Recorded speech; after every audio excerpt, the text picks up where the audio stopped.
La serie, la segunda, iba a ser ganada por Roberto José Mouras, el toro de Carlos Casares. Y luego veremos a continuación, pegadito, la final, cortita por cierto, con el accidente de Julio Colabello en aquella presentación del TC en San Luis.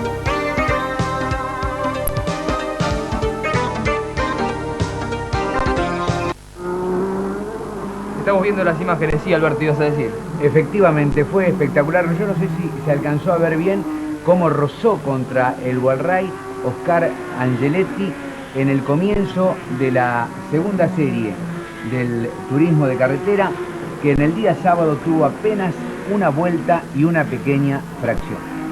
Decíamos hace algunos minutos, Carlos, que estuvimos en contacto con el Sanatorio Güemes a las 20:30, arribó Domingo Didío, el acompañante de Julio Colabello, está en la sala de rayos, está en buen estado, está lógicamente sacándole placas para saber con exactitud su estado de salud, pero está bastante bien. Alberto, estamos viendo el accidente entre Rubén Rux y Aurelio Martínez. Exactamente, el auto de Aurelio Martínez estaba detenido sobre la banquina, había tenido un problema con el radiador, luego lo va a explicar precisamente Juan Arrizabalaga, que es el acompañante de Aurelio Martínez. Se fue un poco el auto de Rubén Rux y impactó contra el auto de Martínez y allí sobrevino el accidente. Ahí están dando vuelta, el auto quedó destruido. Y ahí está la largada de la segunda serie, pero ya en el día de hoy con el turismo de carretera. Quedó inconclusa y hubo que terminarla hoy, Alberto. Efectivamente, se corrió en el día de hoy con 5 vueltas y fracción, con 7 grados bajo cero de temperatura. Era impresionante, entre 15 a 20.000 personas bordeando el trazado de Potrero de los Funes. Fíjate qué bien que trabajó Mouras en lo que hace la puesta a punto del auto. Fíjate cómo se comporta el auto de Angeletti. Nada que ver con el día de ayer, lo que ratifica aún más de la necesidad de haber trabajado los autos en pista. En definitiva, aquí se corrió el complemento de esta serie y se va a producir el accidente también entre Jorge Ollanar y Juan de Benedictis cuando restaban pocos metros para el final y Ollanar intentaba la superación del piloto de Necochea.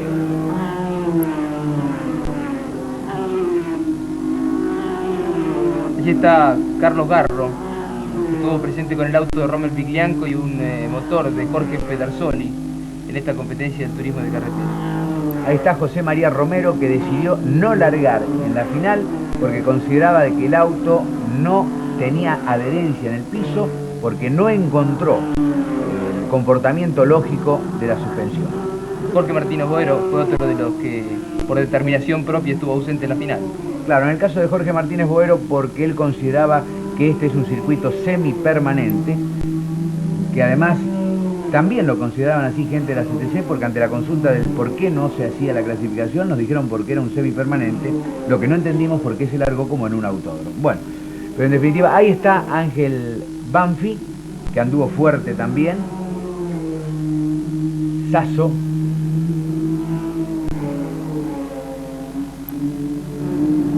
Veíamos antes a Pinocchio. Y Romero. Salerno. Martínez Boero también pasaba.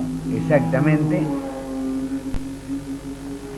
Buena cantidad de público, ¿no, Alberto? Sí, el público llegó y además aguantó toda la noche porque creo que entre 7 y 8.000 personas pernoctaron en los alrededores del circuito de Potrero de los Funes. El triunfo quedó para Roberto Mouras. En definitiva, el tiempo es mucho más lento que la otra serie porque hubo 2 partidas detenidas y además aquí se corrió medio circuito más.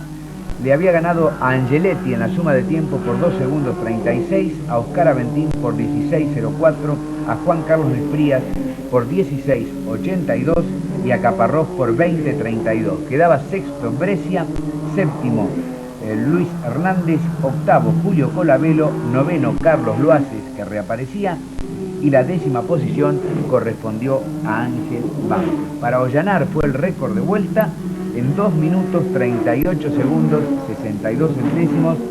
Creo que aquí era un segundo más, pero en definitiva esto fue lo que se entregó. a 140 kilómetros, 242 metros a la hora. Las cámaras de campeones en Potrero de los Funes San Luis estuvieron a cargo de Alfredo Lamela y Norberto Simone. Y aquí los autos involucrados en el accidente, el de Johnny de Benedictis y el de Jorge Ollanaro. Exacto, se quedó sin tracción el auto de Juan de Benedictis. Qué pena, ¿eh? En el momento que lo alcanzaba Jorge Ollanaro. De Benedictis desplazó su auto hacia la derecha intentando buscar una banquina. Se cree, por lo menos de acuerdo a lo que decía Oscar Angeletti, que venía a pocos metros de él, e incluso lo que dijo la gente que estaba en el trazado puntano, que Ollanaro lo interpretó como que le iba cerrando el paso, se mandó un poco más abajo, el vasco se enganchó con el auto de Juan de Benedictis y cuando se desengancharon salieron despedidos de Benedictis hacia la derecha y Ollanaro hacia la izquierda, destrozando este Falcon de turismo de carretera en un fin de semana para olvidar, no solo para la categoría, sino también para Ollanaro, que hoy perdió la punta en el campeonato de turismo de carretera. Ahí vienen los autos Mouras, Castellano, más atrás Morresi, Satriano, Angeletti y Esteban Fernández. Allí van Esprías, Oscar Aventín, digamos a Cocho López. Es la primera vuelta en una de las curvas más lentas que tiene el circuito. Efectivamente, ya había pasado en estos momentos Julio Colabello, que luego va a ser protagonista de ese espectacular accidente. 34 autos iniciaron, ahí está Oscar Espinero, que era uno de los suplentes, que ante la actitud de Jorge Martínez Boero, que al disentir de la forma de largada no inició la prueba, le permitió a Oscar Espinero estar en la largada.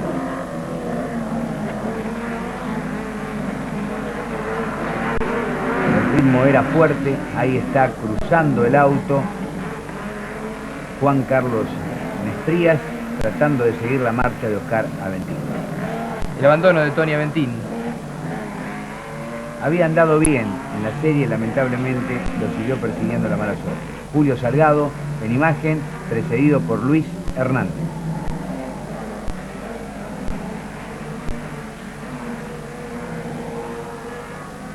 Ahí está el auto de Salerno también y luego el de Néstor apenas.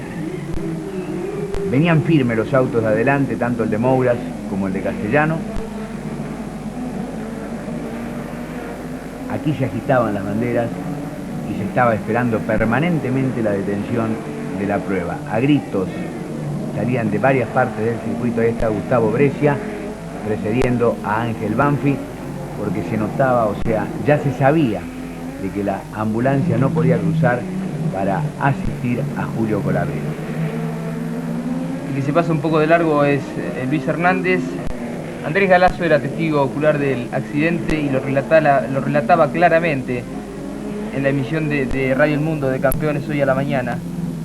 Y rápidamente también, allí se estaban deteniendo ya los autos, y rápidamente solicitaba Andrés Galazo la detención de la carrera para facilitar el ingreso de la ambulancia y ser asistidos como correspondía, con la celeridad necesaria tanto Colabello como su acompañante Didio.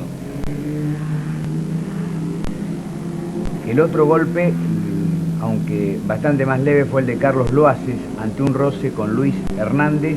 Barrió la parte delantera del auto en lo que hace suspensión. Ahí está Carlos Loaces, yo creo que sonriendo más por los nervios que por otra cosa, sí, después del susto de haber arrastrado 3 o 4 barrotes. Y este es el auto de Julio Colabello. Fíjate el volante como que. Los cinturones se aguantaron bien, las butacas se deformaron en cierta medida, pero lo que de pronto, por lo menos de acuerdo a la información de los testigos del caso, no aguantó bien la forma en que estaban sujetas al auto. El anclaje quizá no era el ideal, ¿no? Exactamente. Se movieron las butacas. Va a haber que estudiarlo mucho. La fuerza que ha hecho Julio Colabello en el momento del vuelco, fíjense cómo se ha doblado el volante y el estado en que quedó el auto. 2 o 3 vueltas, dijo Andrés. Efectivamente, 2 o 3 vueltas, no alcanzó a contarlas en definitiva porque la tierra tapó las piruetas del auto y el susto que tenía Andrés fundamentalmente era que los pilotos habían quedado semi-inconscientes y agarrados precisamente por los cinturones de seguridad. Cedieron un poco, pero atención que algo tienen que ceder fundamentalmente para no producir mayores lesiones. El problema está en que se desprendieron de abajo.